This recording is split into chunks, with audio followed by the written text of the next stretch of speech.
You know, often I think that in the quest to be loved, we often lose sight of ourselves. Or rather, I think I have somewhere along the way. I've been lost in lust for most of my life, and I think I've confused it for love on more than one occasion. It's a dangerous thing to mix up, in all honesty. To be love drunk. What a beautiful fucking thing to think about. Nothing in this world could be as intoxicating as that. To drown in it would be such a sweet bliss that I think I'd finally be able to understand the addicted. Perhaps I've grasped at it with my fingertips on the edges long ago, when I was naive and young and mistook every ounce of attention as devotion of love. But little did I actually know I was just deprived of basic human decency. The bare minimum of what I accepted for love was for someone to just remember me, for I had forgotten myself. I'd grip onto my being and identify the undesirables in the eyes of my beholder and rip it into shreds just to finally be seen. And I think I've gotten over those issues through a lot of trial and error. But the saddest part is that right now, though I'm filled with love, though I'm filled with joy and kindness, love still only feels like just a word. That the only semblance of love that I have comes from inside me alone. Sometimes, really all I can feel is how cold the world is. And that's no slight towards the world. This is a beautiful place that has kindness and stories and peoples filled with joy and laughter and abundance. But one cannot also forget the evils that lurk in the hearts of men, both intentional and unintentional. And I think it's the unintentional evil, when it's personal, that hurts more than those that try to hurt you.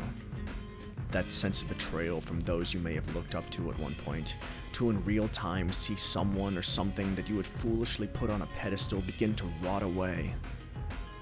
I've learned the hard way that when you put someone on top of a pedestal, their only option is to look down on you.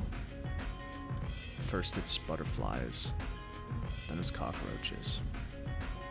The worst mistake you can make about a person is falling in love with who you think they are rather than who they actually are. And those goggles are hard to take off. They make anyone look right.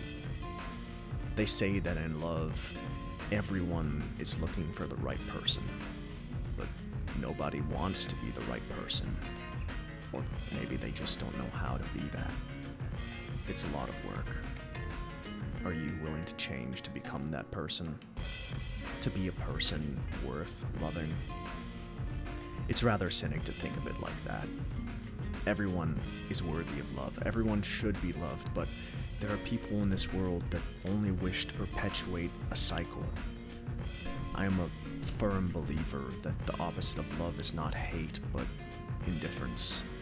Indifference to the plight of your fellow man, indifference to the pains of those far away, indifference to others' feelings.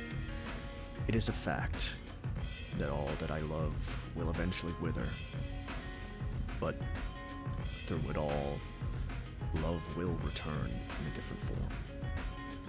You must remember that through everything, through all your failures, all your pains, all your staggerings, and all your resets, you are not a reflection of those who cannot love you.